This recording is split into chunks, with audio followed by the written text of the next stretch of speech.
Ooh, it's creepy Candida time, Amy. Am I giving you the Willikers yet? Is Candida creepy? Or It kind of is on some level, right? I guess so. I don't know. We're just going to roll with that. I'm just glad that I made you speechless for a quick second. I was like, what? Is this a Halloween episode? Not quite. Okay. Not quite, but we'll get there. Ooh, we should cover parasites for Halloween. Ooh. Oh, that's going to be a good one. Yeah. Talk about worms and amoebas and all sorts yeah. of creepy crawlies. That's the one that'll really get under people's skin. Oh, yeah. But in all seriousness, today we're going to talk about Candida diets and how to craft your perfect Candida diet. And I took the liberty of already researching this topic at great length. So, Amy, I'm going to teach you about the world's most perfect Candida diet. So, are you ready to take notes? I can't wait. Okay. So, what I did, and honestly, some of this might be usable. What I did was I went on Google image search and I typed in the words Candida diet. And I want to see what the wisdom of the internet has to share with us before we get into our assorted opinions. So, if one of our folks at home they just got told by their functional medicine doctor or their naturopath or their whoever that they have Candida, what are they going to do? They're obviously going to Google it. What information are they going to be greeted with? So here's a couple little smattering of what I see on Google. I have not looked at these yet. This is all raw right now in the moment. Wow. Ready? Foods to avoid on an anti-Candida diet, because that's obviously the most crucial piece of it. High sugar fruits. This would be most fruit, especially in the beginning, namely mangoes, watermelon, grapes, cherries, pears, bananas, avocados, dates, raisins. How is an avocado a high sugar fruit? Yeah, I don't know. What? Okay, I'm just going to bombard you with a ton of information for a few minutes, and then we're going to digest it together, okay? Okay, so put that one in your bonnet. Deli meats and farm-raised fish, apparently horrible for Candida. Candida only likes farm-raised fish. I didn't know if you knew that. Yes. See, okay. Some of these things may or may not be perfectly healthy for other reasons, but to put them on a Candida list is another thing. That's part of the beef that I'm already sensing. Foods to avoid. High sugar fruits, gluten, deli meats and farm-raised fish, refined oils and fats, condiments like balsamic vinegar and white vinegar and Worcestershire sauce and soy sauce, certain dairy products like kefir, yogurt, buttermilk, and sour cream, sugar and artificial sweeteners, nuts and seeds that are higher in mold, including peanuts, peanut butter, cashews, pecans, and pistachios. I've never once heard of pecans or pistachios having mold, but okay. Caffeine, gravy, yeast in general, starchy vegetables like potatoes, including sweet potatoes and yams, parsnips and arrowroot, mushrooms, alcohol, sugary beverages, nitrates, tempeh and tofu, parentheses fermented soybeans. Tuna makes the list. Why tuna? Hot dogs, sulfites, heavily processed foods, parentheses ice cream, candy, packaged goods, and corn. So that's one infographic, which was ranked fairly high on Google image search. Okay, so that's just one. I have a few more. I don't know if I can handle more of this. I don't know if you can either, but we're going to do it anyway. Just try to strap myself in. There's going to be repetitive. I can already see repetition here. This person, foods to avoid on a Candida diet: high sugar fruits, gluten, deli meats, refined oils, condiments, dairy, sugar and artificial sweeteners, nuts and seeds that are higher in mold, caffeine, yeast, mushrooms, alcohol, sugary beverages, nitrates, sulfites. So it's basically the same list, more or less. Next one, foods to avoid: sugar, grains, sugary fruit, alcohol, condiments, caffeine, dairy products, nitrates and sulfites, refined fats, and high mold nuts and seeds. Again, we're building a pattern here. Here's another one. Say no, and there's a big red X. Whoa. And all of these are in red print, so you better stay away, Amy. Sugars, fruit juices, alcohol, grains, peanuts, ice drinks. I can't have ice in my water. And conventional dairy. The say no is giving me the say no to drugs. I think that's slogan. The vibe they're going for. Yeah, I think that's what they're going for. All right, now let me paint the other side of the coin for you. Don't get all in a tizzy. So now I have a couple of infographics for the best foods that you can eat on the Candida diet. It's going to be a happier place now, Amy. Olive oil, ginger, salmon, apple cider vinegar, cloves, coconut oil, garlic, cruciferous veggies, cinnamon, and lemon. Okay, sure. This infographic also says fermented foods, prebiotic foods, thyme, lemongrass, oats. Whoa. What? Oh my gosh, this person's just killing people with candida left and right. They're telling them to eat oats, and there's a picture of oatmeal. Madness. Selenium. I don't know if you can necessarily eat selenium, but I guess they mean selenium-rich food, so we're going to give it a pass. And they actually say probiotics, which I'll take. And then last but not least, we're going to round out with Amy Myers, which actually is basically the same exact list. So clearly one of these people either plagiarized Amy Myers or she plagiarized somebody else. I don't know which. So that's all you need to do, Amy. You just need to avoid like most things and eat a diet, nothing but cruciferous veggies, coconut, ginger, olive oil, lemon, cloves, apple cider vinegar, salmon, but it better damn well be wild caught, and garlic, and then you're good and you won't have candida, but you will have this sucky diet of only 10 foods. So, you win some, you lose some. I don't know. Well, and it's always interesting because we'll have people that have SIBO so they're doing the combination of something like a SIBO or anti-yeast or candida diet too. When you start lumping some of these diets together, it can get even worse than the candida diet. But I don't know if I ever told you this, but like the first diet I ever did was the candida diet. And I used the candida diet website. It looks like a little different than when I did it. But I remember, so like they advised you for the first 3 days to like just eat vegetables, essentially. Like no fruits, it was just vegetables. Like even like remove protein. It was so bizarre. And then again, like you weaved a little bit more protein in with vegetables, but no, they were very adamant back then, like no fruit. They've changed a little bit, it looks like, when I looked at the recommendations, like some fruits are on there, but they used to be like no fruit, no carb, like no starches at all. And there's still an element of that on their website and the stuff that you read. But that, to me, I remember that kind of kicked off a lot of the rapid weight loss for me, was doing that style of diet. And it was super stressful because I went from being fairly higher carb. I mean, I was a runner at that time. I don't know exactly how much carbs I was eating, but I was probably more carb heavy than like fat or protein heavy, to like literally eating vegetables and like fat. And I remember too, it was so interesting. Not long after that, I did like a stool test and I had like a little bit more fat on my stool test. And I always wonder, I'm like, looking back at that, they were saying, oh, you're like you're not absorbing things or digesting things very well. And I'm like, well, maybe it's because I just like have never eaten this amount of fat in my whole life. And my body's might be like adjusting to it, or maybe it's just not a good fit.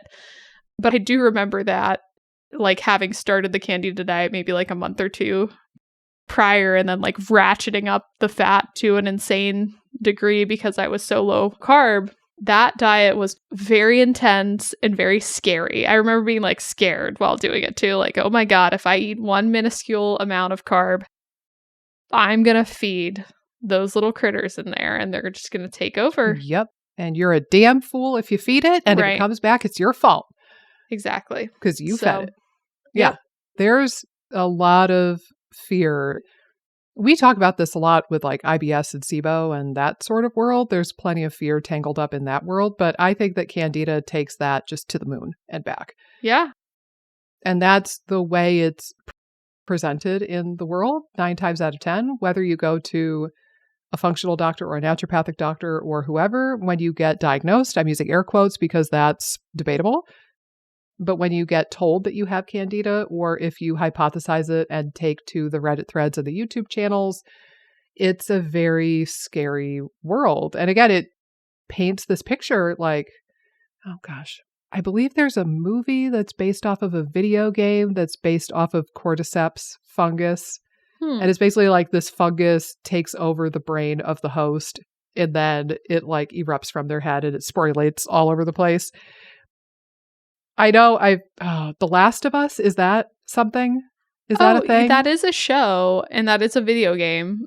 I feel like that might be it. Armand watched it. I never watched it with him, but he liked that show. I think, confirm with him, I think that's the one that's based off of cordyceps, this mushroom that normally this fungus infects insects and makes them climb up to the top of a mountain or a hill.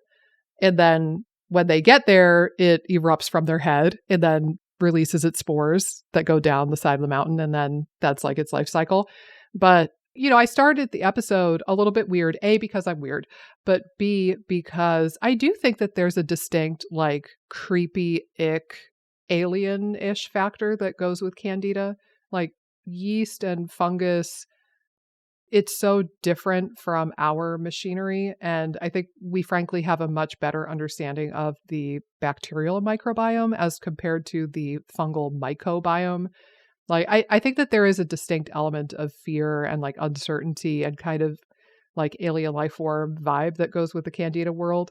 But again, like, you look at this list, and to me, this list is a combination of a Candida diet in the sense of like no sugar, and reducing foods that could be moldy. And like some of it has some logical sense to it. And then some other foods are just foods that might not be the healthiest food for you, right? So like we could make an argument why deli meats and farm-raised fish are not as healthy as like less processed or wild-caught versions of those same foods, but they're not necessarily going to like feed the Candida or do anything bad for Candida. So they're kind of layering multiple things together. I still take big issue with damn tuna fish being on this list because I, for one, am a big fan of tuna. So, but like parsnips, why are parsnips on the list? Right. There's too much starch in a parsnip, Nikki. What are you saying? Well, it's interesting you talk a little bit about, now that you say it, I do think you're right. You were right on maybe starting the episode a little bit scary. Because I think what happens too in the holistic space with yeast and Candida and all that stuff is like, maybe because we don't know as much, I think there's enough that we do know that we can kind of like make some recommendations and things. But I think it becomes even more the Wild West where people are like, eliminate all these foods without tons of data points. And then I think the conventional world is like, ooh, this is like, we don't know much at all. So like, that's fake. So I think that there's like two sides of this coin where the holistic space doubles down on the fungal Candida side of things. And I think it's died down a little bit more recently because other things have come to the forefront, like SIBO. But I think that it's like the Wild West over in the holistic space with all these diets that are really intense and maybe doing stuff that's not overwhelmingly evidence-based. And then there's the conventional sphere, which is very much like, oh, only people with severe immune system deficiencies get Candida or has to worry about Candida. And so you hear that messaging and it's like everything else, we're in the middle. Yep. We're stuck in the middle here. I'm stuck in the middle with you. Stuck in the middle with you. Mm-hmm. We should like have that be our theme song. We should honestly, because that's a recurring theme. But going back to something we talked about in the previous episode, actually, it's reminding me of SIBO diets in the sense that I don't think it's exactly like a game of telephone per se, but it's this idea that something gets repeated enough times and it's eventually taken to be true. And there's like this assumption when you hear it, like, oh, well, everybody is saying it, so it must be true. And there's some assumption of like, well, the first person to say this must have like fact checked or based it on research or based it on something factual. And so it must be rooted in actual fact. But similarly, we have the SIBO world with the SIBO diets and teaching people that you are capable of starving the SIBO with your diet, which frankly currently has zero evidence to support it. And I don't think is true. I think the bacteria are resourceful enough that they're going to find food one way or another, even if they have to eat your mucus. But, we have the SIBO world over here doing that. And then very analogously, we've had the Candida world for decades now, telling people that you can starve and kill the Candida with diet, or like certain foods feed the Candida. And again, I don't think that there's a tremendous amount of research to back this up.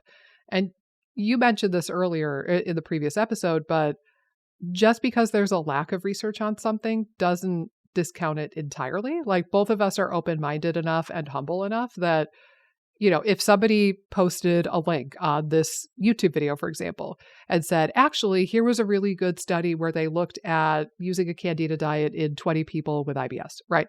If somebody actually provides us a link to a decent, well-done study, like I want to read that, and I'm willing to say that I could be wrong, or maybe I'm ignorant and I don't know that that research exists. But when I have looked for evidence for SIBO diets and Candida diets, I have come up with pretty much zilch. And again, it's like, does that mean that we are truly like ahead of our time and the research just hasn't caught up with us yet? And 50 years from now, we're going to have lots of research on this topic? Or does it mean that it's a load of hogwash? Right. I think particularly with lists like this, where they're throwing in everything under the sun, I kind of think that it's a load of hogwash. Yeah. I mean, I think it's interesting too, just because low FODMAP gets used with SIBO and IBS. And, there's a lot of research behind low FODMAP in terms of symptom reduction. Now, there is research that raises some red flags on low FODMAP being used long-term, but that's not really the intention. But it is interesting. Like there is some research on like how to use low FODMAP, like what it helps with, what its limitations are. Something like Candida diet, again, I don't know of any study, again, analyzing Candida diet, and it's because it's so many different things too.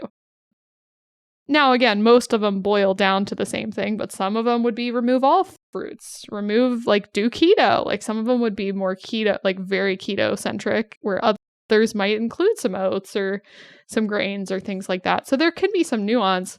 It's not a set thing that's really been studied or measured. I think we need to take these Candida diets with a little bit of a grain of salt because, again, there's no real evidence. And a lot of times it's the way people approach them feels like there's so much evidence where it feels like, whoa, this is super high pressure and super important that I have to starve out these critters.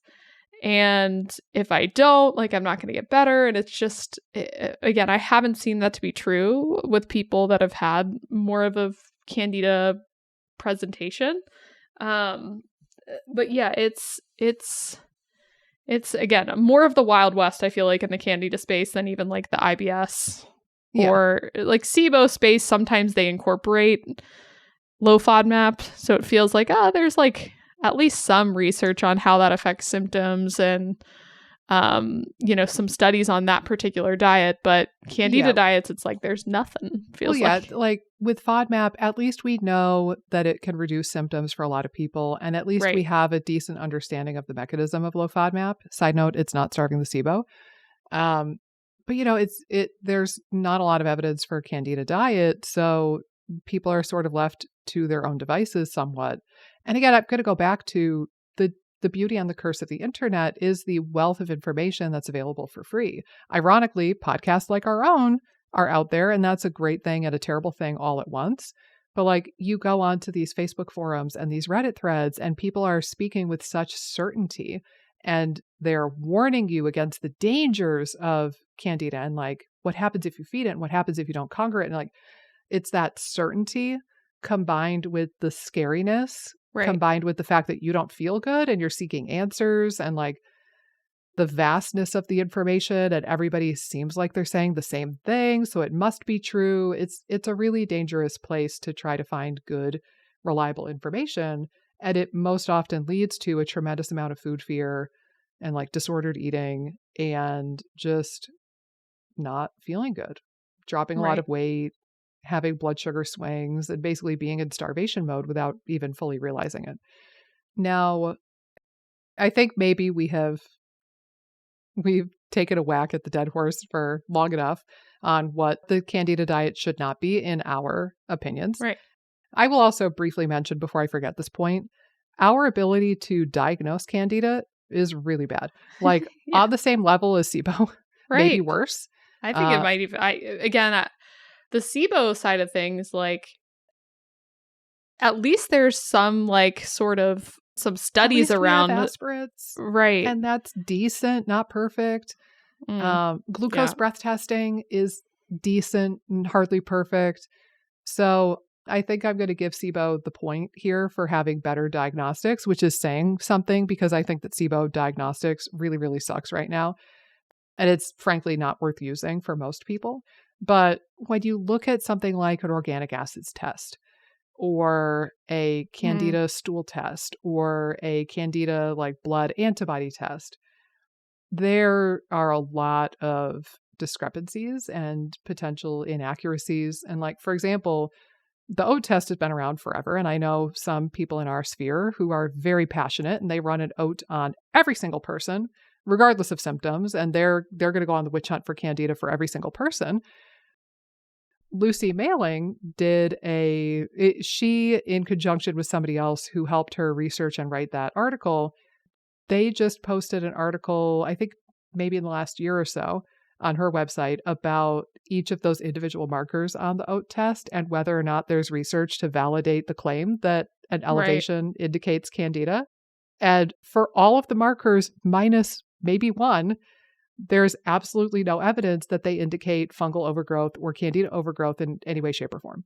Right. So, I think a lot of people get told that they have Candida and they frankly do not. Or even if they do, maybe that's not their biggest fish to fry. Right. But that being said, the existing Candida diets, as you would see them on the internet, suck very, very much. And B, our ability to diagnose you accurately with Candida sucks very, very, very much. That leaves us in this space where it's like, we don't have a great deal of certainty on the diagnostic side of things. So that, to me, translates to, I want to be pretty conservative with how I treat this thing. Yeah. So paint another analogous situation.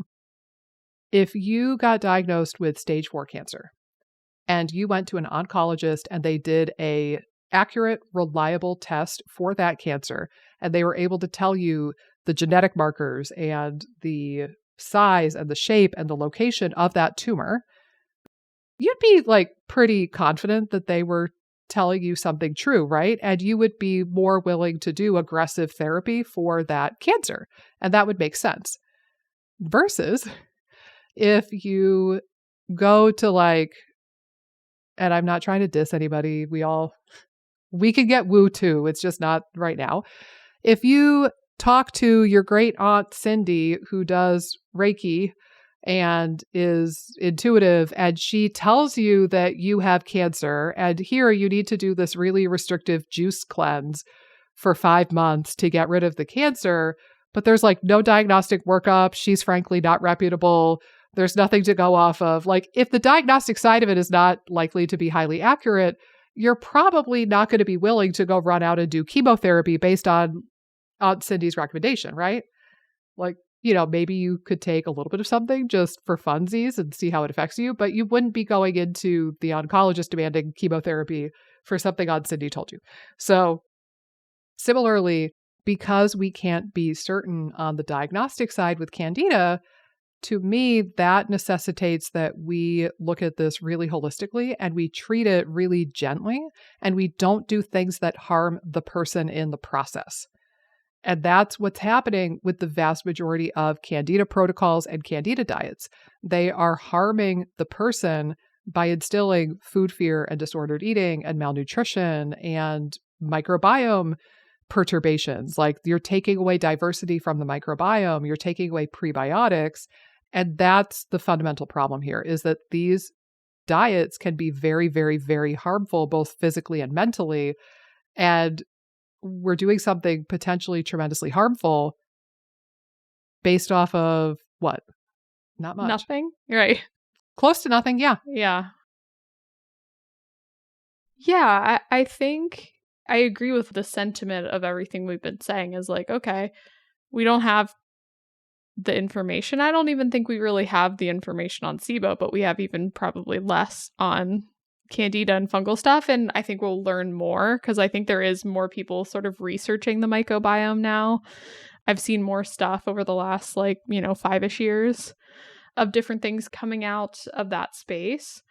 But yeah, I agree. I mean, similarly though to the SIBO and some even times like the IBS space, anytime it seems like the first line intervention is restriction, you're usually going to run into problems if it's not implemented in a way that has an end game. And again, like, I haven't necessarily seen Candida diets be helpful anecdotally either. Like you said, usually they create more issues than they solve. Now, again, maybe eliminating things helps symptomatically, or like you realize, oh, this food helps like when I eliminate it. But I still think that, I agree with the idea of trying to support the whole microbiome, trying to support the whole body so that you're more resilient to imbalances in the microbiome and imbalances in the microbiome. Like I think that both, from a SIBO standpoint and a Candida standpoint, they're similar in a way. Like we need to find ways to make your microbiome and your bacterial microbiome and your fungal microbiome like balanced so that you can have resilience and your gut functions more optimally. And a lot of these diets don't do anything to correct that. They just make things worse over time. Well, and again, they're restricting prebiotics, they're restricting fiber typically. But I want to pause here for a quick second, because maybe somebody listening right now is thinking, bullshit.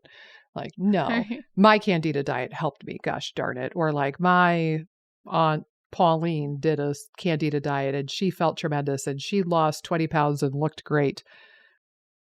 Part of the confusion with these diets too is that there are multiple different mechanisms of why certain elements of these diets can be helpful to you. Right. Right. So like looking at this list that I'm still horrified by and I'm still looking at on my screen, if you took, for example, the general American public, I don't know the number off the top of my head, but quite a lot of the general American public are overweight or obese, pre-diabetic or diabetic, or at the bare minimum, insulin resistant. If you took that group of people and put them on a diet that restricts sugar and refined carbs, would that not be helpful for them? And would they not get healthier? But does it necessarily have anything to do with the Candida? I don't know. But like, just because a lot of people feel transiently better when they go on a Candida diet, that doesn't mean that's the best diet or that all of it is good and useful. And I think we talked about this in an episode, I don't forget which one it was, but we were talking about like, yeah, you take a standard American eater and you have them go vegan and they're getting fiber for the first time in their entire life. Yeah, they could feel good transiently for a couple of months and they might think that vegan is like the end all be all diet for everybody. But later on, maybe some nutrient deficiencies are going to catch up with them and then they're going to be B12 deficient, iron deficient, protein deficient, whatever. But like in the interim, in that short period of time for the first few months, they feel amazing. Right. And that's one of the challenges here too, is that there are a multitude of reasons why eliminating some of these foods could make you feel good for a period of time. That doesn't mean that has to be a forever thing. And it doesn't mean that you're even targeting the Candida as effectively as you think you are. But again, I think I'm personally not willing to risk nutritional deficiencies and like fucked up relationship with food sort of stuff with my patients and my students. So I think if I had reason to suspect Candida for real, and we were trying to target that, I would be quite a bit more conservative with the dietary side of it. But that might be a good point to pass the ball to you, dietitian in the house. Let's say that somebody has legitimate concern about Candida. Let's say that their trigger was antibiotics, and after they took antibiotics, they developed oral thrush, like a thick white coating on the tongue, or vaginal candidiasis. And they can kind of tamp it down a little bit with antifungals, but it keeps coming back. Or they have like some really solid indication of why they think that they have Candida. And say you met this person at a party and you're not doing a full intake process. Oh, great. There's a lot of for instances here. I love impromptu dietary advice. Yeah, because this is what we do all day. theoretically, if you met this person at a party and you had, a few minutes to give them something useful, nutritionally speaking, what sort of things might you encourage them to do with their diet? I would definitely encourage diversity. So, building the ecosystem up so that, you don't have fungal bugs overgrowing and taking over the system. I think, again, trying to get more diversity in the diet. I don't think I would limit carbs per se. I know that tends to be common practice. Now, if someone had certain carbs that they didn't do well with, I probably would say, lowering added sugar, more processed carbs, which I would probably say to the average person anyway. Not to say you never eat sugar, because I don't think it's evil in any way. But, eat it maybe a little more minimally, especially if you're kind of in the start of your journey. I'm going to borrow Michael Pollan's quote, treat treats as treats. Right. It's as simple as that. You can have treats, but maybe don't make it a super dominant part of your diet. Right? Right. You don't necessarily need a dessert every night. Per se. Yeah. Or again, a bigger dessert. If it's a little bit of something, maybe that's okay. But I think, again, you'd probably want to assess for if you can eliminate some processed sugar, or if you're eating a little bit too much of that, cutting down on that, I think would make sense. I think you want to have balanced meals because you want balanced blood sugar. So, making sure you're having protein, some healthy fats, some carbs with most meals. But honestly, a lot of the advice wouldn't be much different than I would give someone with SIBO or IBS. It would be fairly similar. One other thing to, just in the context of what we're talking about, there's a book called, which I hate the title of this book, but it's called The Perfect Health Diet. Have you ever read it? He used to be really popular back in the day. Have you heard of Paul Jaminet? And he had a wife as well, and I can't remember her name, which is bad, but she would was kind of his partner in crime too. They would do nutritional retreats and things like that. But I remember in his book, it was when I thought that I had potentially a fungal issue, there could be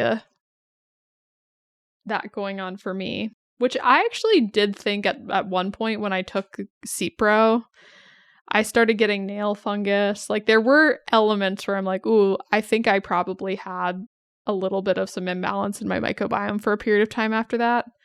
But I was reading his book, and he was talking about how Candida basically can feed off fat. And that was oh my God, what? Which bacteria can't really do. So metabolically, they can kind of shift and fuel off fat and carbs again. So sometimes people going necessarily keto, it could potentially still help symptoms, but they might still be able to survive through those periods too. So again, it's the same scenario that you were talking about with the SIBO. It's can you really starve them, or are they just going to find fuel? These microbes want to survive. So what you're telling me, Amy, is that I absolutely should still be allowed to eat my damn canned tuna fish, because at least that's protein, and they can't go after protein. Okay, we all need to be carnivore. The end of the episode. Goodbye. And again, I think that the problem is when you start restricting so severely, especially carbs, and, fiber potentially lowers, and variety and diversity lowers, you're leaving your microbiome very susceptible to things like candida, or to things like opportunistic pathogens and imbalances of your gut microbiome. So it'll just usually make things worse over time, even if it does help a little bit symptomatically. But I think, again, mainly you just want to clean up and balance your diet. I don't know if there's a really unique diet that you need to follow for candida. I think most of the diets that are going to be overall beneficial to the microbiome are going to be beneficial for candida. Yeah, I would agree. I think that one sort of snarky way to say this is whether you have SIBO or dysbiosis or candida, you're not special. You're not. I'm sorry. Right. You need to have a healthy diet, and You're that special for other reasons. That's right. You have beautiful butterfly wings that are unique to only you. But seriously, in this way, I mean, how many of our people have a big old case of I'm special syndrome, right? But it boils down to the same shit. Just eat enough food. Eat all 3 of the macros. Yeah. Get vitamins and minerals. Get fiber. Diversify. Like, don't over rely on the same 12 foods and tank your diversity. Like, it's the same stuff, but it's this game of people, by the time we see them, right? Like, they have been digging a hole and digging a hole and digging a hole and digging a hole, and then they wonder why they can't see literally the forest for the trees because they're in a mile deep hole. And so, like you said, maybe some elements of this helped transiently with some symptoms in the beginning, but that doesn't mean you're not digging yourself a hole doing this for a prolonged period of time.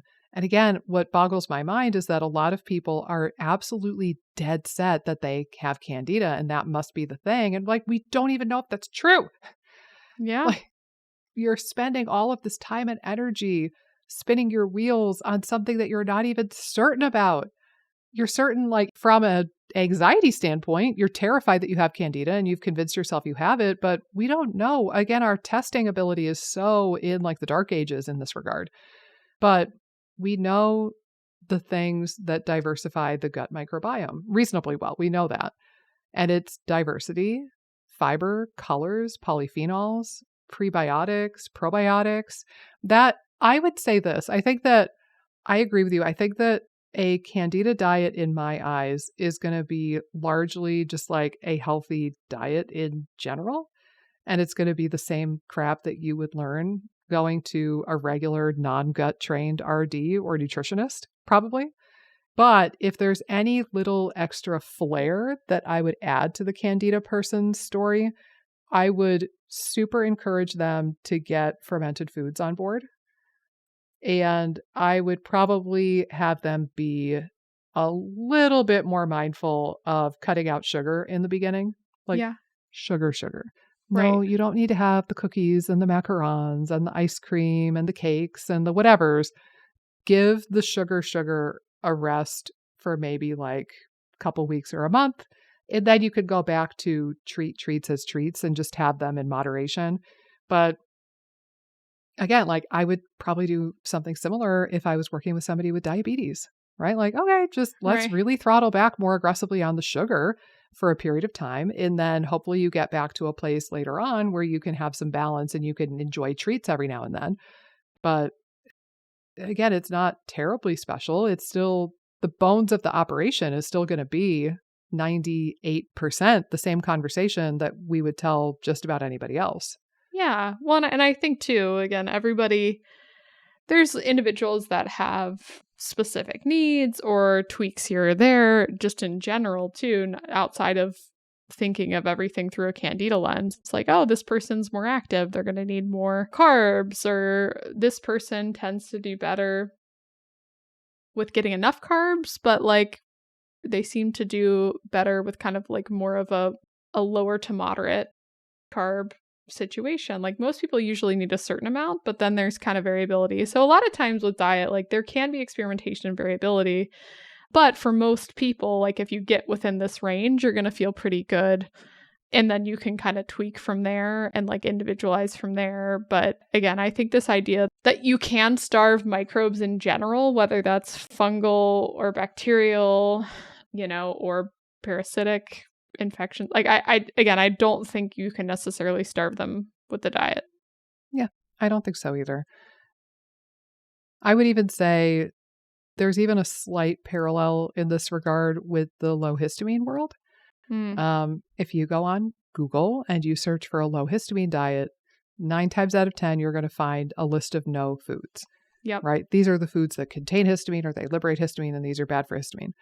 But what I want to briefly pivot to that could be useful also is this idea of like antihistamine foods or anti-candida foods, things that you can add into your diet because they might be beneficial for candida. Yep. And I think that that's a much healthier mindset to get into, right? Like additions rather than subtractions. Right. And I give Yasmina, the low histamine chef, credit for this because I think that she was pretty good about, especially in the latter years that she was around, like she was pretty good about encouraging people to incorporate like histamine reducing foods or antihistamine foods into their plan and not just rely on the restriction.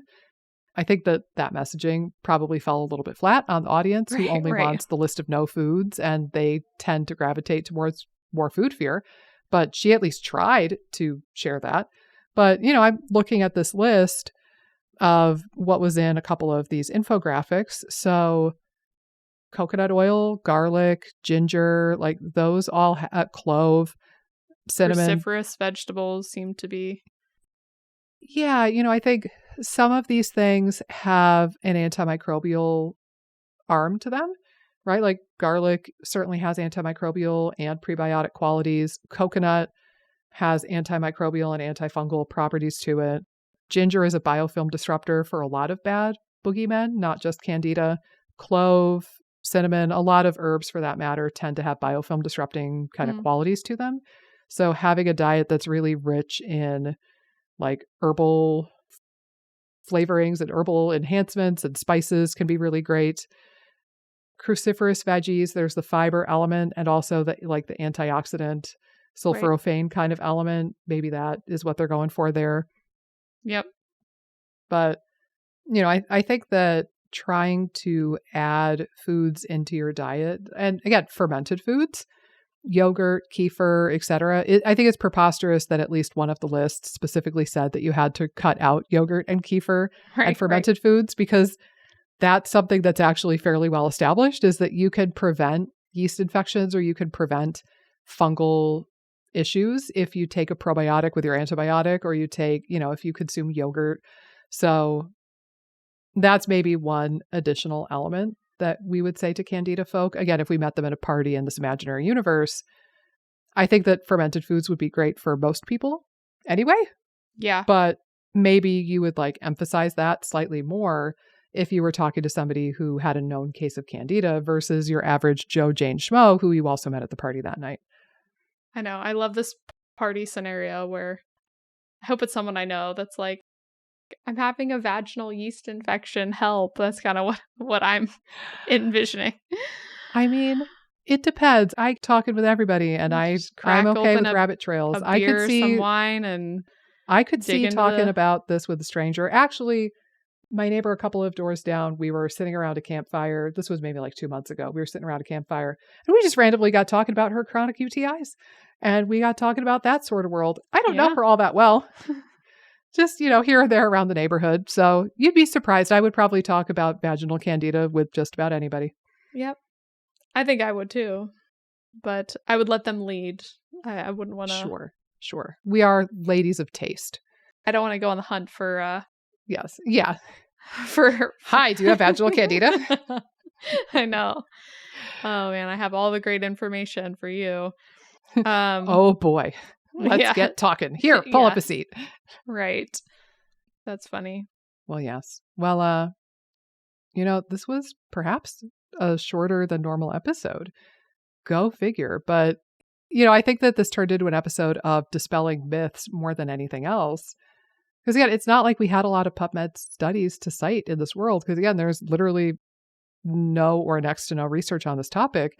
But again, I think I just want to wrap up by saying, think about it, like be practical and try to keep the fearful part of your brain in check and be aware that fear sells on the internet, and everybody and their brother wants to sell you something, and they are going to get you to make a purchase much more easily if they can scare the bejesus out of you. So, you know, when you see your favorite Instagram influencer post about the top 10 dangers of Candida. Oh, by the way, here's a link to my special Candida ebook that you can purchase for $9.99. You know, just be a little bit aware of that and how the internet operates. I have one final thing to share, and then I'll let you have your closing remarks. I wore a special outfit for you again today, Amy. Would you like to see what it is? Yes, I would. Hold on. Let me lower my desk. Oh, I see a llama. There is a llama eating spaghetti. Oh, wow. And it says... Llama Mia. Llama Mia. Oh my gosh, I love it. I figured... Hold on. Back up. Are you, like, you've been really showing me a lot of newer shirts. Are these newer? I've had this one for a little bit now. Okay. I just figured I have a library of shirts now, Amy. It's kind of my obsession now. But I figured when I was going through the wardrobe, I thought, you know what? If we're talking about Candida diets, we're almost guaranteed to talk about carbs. Therefore, Llama Mia. Yeah. It's the Italian shirt for the win. So I decided this was the closest I had to having a Candida shirt. Oh my gosh. I'm sure people are like, we've been doing a lot of theatrical things the last couple episodes. We did like a wrap. That's right. Last episode, we, I feel like we're putting together some spicy things. We are. This is now, we don't just provide information and education. We provide entertainment. Yes. So, put us on a Friday evening, gather the family around and watch you an episode of the IBS. No, please don't, for the love of God. Yeah. Like, that's a really good indication that this has taken over your life. Right. Way too much if you're watching us with the family on a Friday night instead of an actual movie. Might I recommend Studio Ghibli movies instead? Yes. Spirited Away, Princess Mononoke, The Cat Returns is adorable. Did I ever tell you which again, like, it was just kind of funny hearing my niece talk about, she watched Princess Mononoke and she was like, there's a lot of violence and war in it. And I was like, oh, okay. Like, it was just funny. That's like, whenever I think of that movie, now I think of my niece being like, and there's blood and war. And I'm like, oh, okay. I guess she like, maybe that was like an exception movie. I don't know what it's rated, but I feel like maybe it was like a little bit of a more mature movie than what she typically watches. But I'm like, all right. Probably, because I think your niece is about my daughter's age. So we have a lot of the Studio Ghibli movies, and we've watched many of them with our daughter. And most of them are very like kid-friendly, right. kid-appropriate. But that one, I remember telling my husband a few years ago, because I think we started getting into those with her when she was like 4. And a couple years ago, I remember telling him, she's probably not ready for Mononoke until she's like 10. Because she doesn't like scary stuff. She doesn't like blood at all. So I originally thought she wouldn't be ready until she was 10. But then we did watch that movie maybe in the last year or so. So she was like late 7, maybe early 8. And she did fine. She didn't even blink. Okay. I was like, all right. It was more exciting for my niece would have been like 6 then. But yeah, she was like, yeah, blood, gore. And I'm like, oh my God. It's enough that like I'm an adult and I have to be in the mood to watch that one. Right. It has the best music, in my humble opinion, of the Ghibli movies. And the story is great. The animation is beautiful. It's so intense for like 2 hours of intensity that I have to be in the mood for it. And I have to have like the adrenal reserve in the tank to be able to be in fight or flight mode for 2 hours watching. Right. Even though I know the whole plot, I've seen it numerous times. I know exactly what happens, the whole movie. Nothing's surprising me at this point. Right. But I still have to be like ready for it, Yeah. Versus Spirited Away, I can put that on any day of the week and I'm thrilled to death to watch it. So just nice. Different experience. But yes, I'm glad that your niece got to experience that for all the. Yes, there was. It just made me laugh. I'm like, was there anything else in the movie? She's like, no, war, fighting. And I'm like, okay. I mean, she's not wrong though. That's true. Thing. That's true. But anyhow, I think we digress. We have covered the topic of the Perfect Candida Diet. So for those of you who are maybe still listening to our ramblings at this point, I'm curious, have you done a Candida diet? Of course you have. If so, did it work? Did it help you feel better? Did you get an oat test? And do you think you really have Candida? Tell us all the things you want to tell us in the comments below. I will do my darndest to remember to go on YouTube and look at the comments on our video. And we will see you for another episode of the IBS Freedom Podcast. If I don't bore Amy to death before then, ma'am, you just yawned at me. Very rude. I am tired and pregnant, so. That's fair. By the way, I think that was the official mentioning of that for the first time on this here podcast. Do you want to make it official? Oh yeah, I'm pregnant, guys. I feel like I waited too long to where it wasn't like a big reveal, and then it was just, I was like, it's my second. I'm just I was like, going to say it's second child syndrome already. even on my Instagram page, I was just kind of like, Cece's excited for a sister, but like it was pretty late. Like I'm fairly, what am I now? Which will be much later by the time people hear this. I'm Yeah. like almost halfway. I'm 20 weeks. I'm halfway there. Oh, living on a prayer. Okay, that's it. That's all you get. Goodbye.